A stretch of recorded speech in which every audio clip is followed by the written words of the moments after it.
안녕하세요. 뉴스 속 날씨 김수현입니다. 깊어가는 가을, 이번 주말도 등산 계획하신 분들 많죠? 일찍 찾아온 추위가 몸을 움츠러들게 만들지만 높고 푸른 하늘에 가을의 정취를 느끼기에는 더없이 좋은 요즘입니다. 그런데 이렇게 야외 활동이 늘어나는 가을이면 여러 감염성 질환에 노출될 가능성도 높아집니다. 오늘은 가을철 주의해야 할 감염 질환과 예방법에 대해서 알아보겠습니다.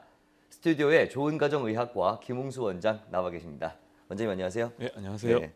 오늘 주제가 가을 감염병인데요. 제가 알고 있는 것만 해도 뭐 찌찌가무시병이라든지 유행성 출혈여 뭐 이 정도가 있거든요. 등산객이 요즘에 많이 늘어나면서 아무래도 이 감염병에 대해 좀 취약해질 것 같습니다. 이 대표적인 감염병 어떤 것들이 있는지 자세하게 좀 설명해 주시죠. 네, 그 가을에 유행하는 감염성 질환에는 찌찌가무시병, 신증후 출혈열, 렙토스피라증이 있습니다. 그중에 찌찌가무시병은 가을성 급성 열성 질환으로 가장 흔하며 최근에 발생 빈도가 크게 증가하고 있는데요. 이 병은 야외 작업을 하는 사람들에게 10월과 11월에 집중해서 발생합니다. 네. 이 시기가 찌찌가무시병을 옮기는 털 진드기 유충이 활발히 활동하는 시기입니다. 리케치아과에 속하는 오리엔티아 찌찌가무시에 감염된 유충이 풀에 붙어 있거나 야생지에 기생하다가 우연히 사람을 물어서 걸리게 됩니다. 잠복기는 8에서 11일 정도 되고요. 유충에 물린 검은 딱지가 확인되면서 또 고열과 두통을 보이면 의심할 수가 있습니다. 네. 하나씩 좀 자세하게 짚어보도록 하겠습니다. 조금 전에 요즘에 가장 유행하고 있는 게 예. 찌찌가무시병이다라고 말씀해 주셨는데 그럼 구체적인 증상은 어떻습니까? 네, 그 쯔쯔가무시에 감염된 그 털진드기가 야외 환경에서 활동하는 사람들, 즉 농부라든가 군인들이 많이 물리는데요. 털진드기는 지표나 토양 중에 주로 생활하며 곤충의 알을 먹고 삽니다. 털진드기 유충이 번데기로 탈바꿈하는 과정에서 반드시 포유동물의 조직액을 필요로 하는데요. 대부분 일시적으로 야생쥐로부터 조직을 얻습니다. 그런데 이 시기에 사람을 우연히 만나게 되면은 털진드기 유충이 사람의 피부를 물고 조직을 빨아먹을 때 사람의 몸속으로 들어가게 됩니다. 그럼 피부를 문 자리가 증식하면서 통증 없는 구질이 생기고 또 궤양이 듭니다. 그에 검은색 딱지가 있는데요. 이 딱지는 겨드랑이라든가 사타구니, 음부 등에 있는 경우가 많기 때문에 온몸을 주의해서 살펴봐야 합니다. 네. 갑자기 고열이 나면서 벌레 물린 자국이 있고 또 소속 림프절이 커져 있고 발진이 있으면 찌찌가무시병을 의심해야 합니다. 특징적인 가피가 생긴 수일 후에 급성 발열과 함께 두통, 발한, 근육통, 결막 출혈, 림프절 병변 등이 나타납니다. 피부 발진은 몸통에 시작해서 수일 내에 사지로 퍼져나가게 됩니다. 해당 림프절이 붓고 4월 이내에 전신 림프절이 커지면서 몸 전체로 퍼지게 됩니다. 열, 두통, 근육통이 생기면서 열은 발병 3, 4일 후에는 40도 전후까지 올라가고 치료하지 않으면 1, 2주간 계속될 수도 있습니다. 네. 임상적 증상은 고열, 두통, 근육통, 기침 등의 순서로 흔합니다. 치료는 항생제를 이용하고요. 보통 2, 3일 내에 열이 내리고 전신 증상이 좋아집니다. 네, 그렇군요.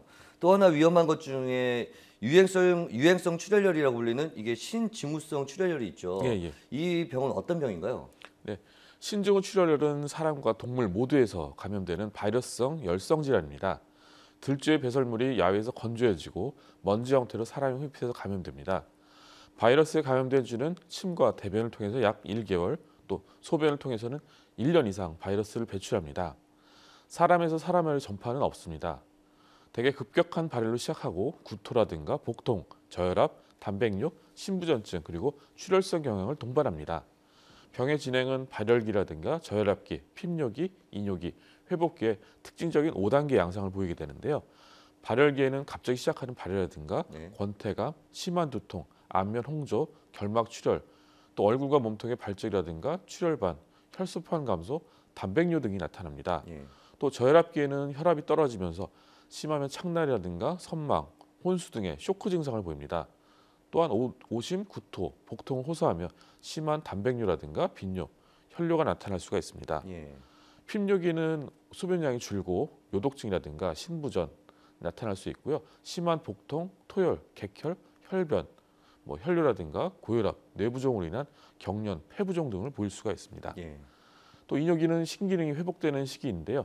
다량의 배뇨가 있고 심한 전해질과 체액 불균형에 의한 탈수라든가 쇼크, 폐합증증이 나타나서 사망에 이를 수도 있습니다.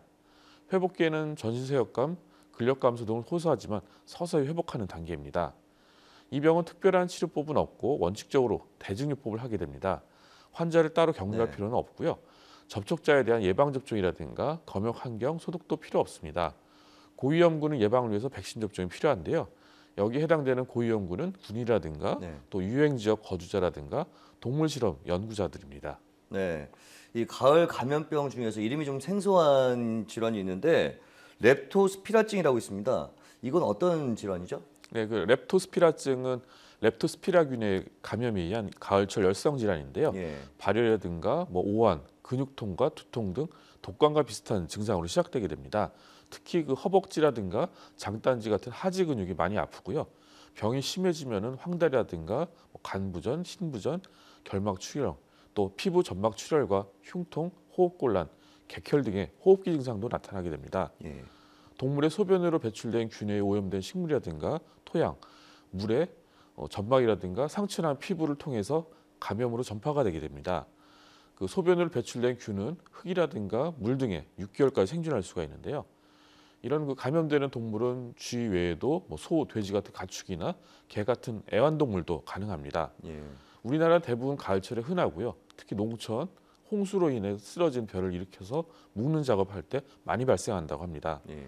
렙토스피라균이 홍수가 날 때 그 논물을 심하게 오염시키고요.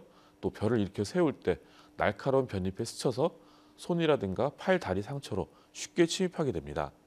사람에서 사람으로 직접 접하되는 일은 거의 없고요.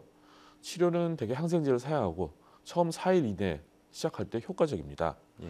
또 호흡부전이라든가 신부전, 저혈압 등에 대한 대증요법도 중요합니다. 네. 대표적인 가을철 감염병에 대해서 이야기를 나눠보고 있는데요. 이 감염병들이 사실은 감기하고 증상이 조금 비슷합니다. 그러다 보니까 그냥 쉽게 넘기는 분들도 예, 있는데 초기 증상 먼저 좀 알아볼게요. 예. 그 초기 증상은 열이라든가 예. 몸살을 동반하는 몸살 감기 증상과 유사합니다. 예. 그렇기 때문에 조기 진단이 좀 어렵고요. 감염성 질환들은 3군 그 법정 전염병으로 지정돼서 공중보건학적으로 중요한 질병입니다. 예. 그렇기 때문에 진단을 위해서는 야외에서 활동했는지 여부를 꼭 확인하고요. 의심되면 철저하게 감별 진단을 해야 됩니다. 렙토스피라증은 아까 설명드린 대로 심한 근육통이라든가 예. 황달, 호흡곤란, 객혈 등이 나타날 수가 있고요.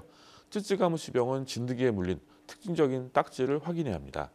또 신증후 출혈료는 5단계의 임상 증상을 보이기 때문에 발열기가 3일 정도로 짧고 저혈압이라든가 핀뇨, 단백뇨가 나타나는지 확인해야 됩니다. 네, 마지막으로 야외 활동할 때 좀 주의할 점이 있다면 어떤 것들이 있는지 짚어주시죠. 야외 활동하거나 작업해야 되는 경우에 그 가을철 열성 질환들을 조심해야 되는데요. 예. 대개 들쥐의 배설물이라든가 진드기에 감염되기 때문에 거기서 주의해야 합니다. 그때 예방을 위해 작업할 때는 작업복을 따로 준비하고요. 작업 시에는 항상 착용해야 합니다. 진드기 기피제를 도포하는 것도 좋고요. 긴 팔이라든가 긴 바지, 옷, 양말들은 꼭 신어야 됩니다. 또 작업 중에는 풀밭에 옷을 벗어놓지 말아야 합니다. 예. 또 휴식 시에는 풀숲에 직접 눕거나 앉지 말고 돗자리 같은 걸 사용해야 됩니다. 작업용 앞치마라든가 방석 등의 보조도구를 활용하는 것도 좋습니다. 풀숲에 앉아서 용변을 보지 않아야 되고요. 개울가 주변의 풀밭은 좀 피해야 되고 작업 장소 근처에 풀은 베는 것이 좋습니다. 예. 또 작업이 끝나면은 귀가 즉시 평상복과 분리해서 작업복을 반드시 세탁해야 합니다. 또 돌아온 후에는 바로 샤워나 목욕해 주는 게 좋습니다. 또 주변 식물과의 접촉을 최소화하기 위해서는 길 중앙으로 걷는 것도 바람직하고요. 야외에 갔다 온 후에 고열이라든가 오한, 두통, 또 검은 딱지 같은 또 바람쥐 같은 증상이 있을 때는 즉시 병의원을 방문해서 진단과 치료를 받아야 합니다. 네, 그렇군요. 오늘 말씀 고맙습니다. 예. 네, 뉴스 속 날씨 오늘 준비한 소식은 여기까지입니다. 시청해주신 여러분 고맙습니다.